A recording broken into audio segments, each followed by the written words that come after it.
Een soort telefoneerje de reizigers van de morgen op station Ljout. Ze weten net dat haar een trein voorriet. Trein van Arriva komen morgens aardig gauw op gang. Bij de collega's van de NS wordt het een stuk langer. Meneer, waar moet jou heen? Hey, goeiedag. Ik moet naar Rotterdam. Maar dat gaat niet worden, denk ik. Nee, want het let op omroep zit er op het borden bij de NS-trein. Je weet net weet je om daar binnen? Nee, ik kom net uit Hallingen en dat ging nog goed. En nu zijn alle borden uit, dus ik denk dat het gebeurd is. Dus ik ga een ander plannetje bedenken. Ik ben naar Zwolle daar. En dat wordt hem eerst net? Dat wordt hem eerst net, alles zit nog stil, hè.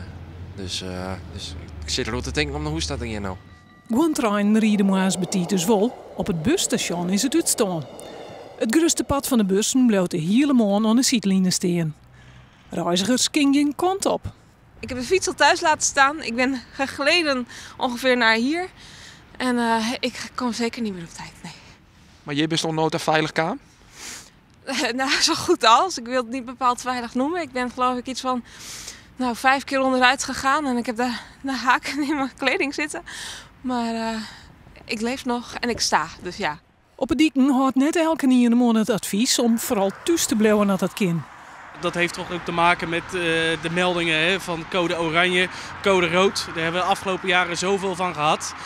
Wat is nu echt code oranje of code rood geworden? Hè? Dat denk ik dat de gemiddelde Nederlander daar toch steeds meer twijfel aan gaat nemen. En daarom toch riskeert om de weg op te gaan. Het Iepenbierenlimmer zit stil. Squal binnen moa's, of zelfs de hele dag dicht. Maar dat vinden de berg van zelfs heel dan niet slim. Mijn broer die zegt op Facebook dat het squal oude wiel was, omdat het te glad weer. Dat vind je hem vast net slim, maar wel? Nee, ik vind het zo mooi. Oren had toch de onverwachte vrije dag de tijd om een krantenletter te bezwargen. In Drachten had deze bezwarger houden en keren om de fiets overeind te houden. Het slag er net om de kranten van de morgen op het normale tijd te bezwargen.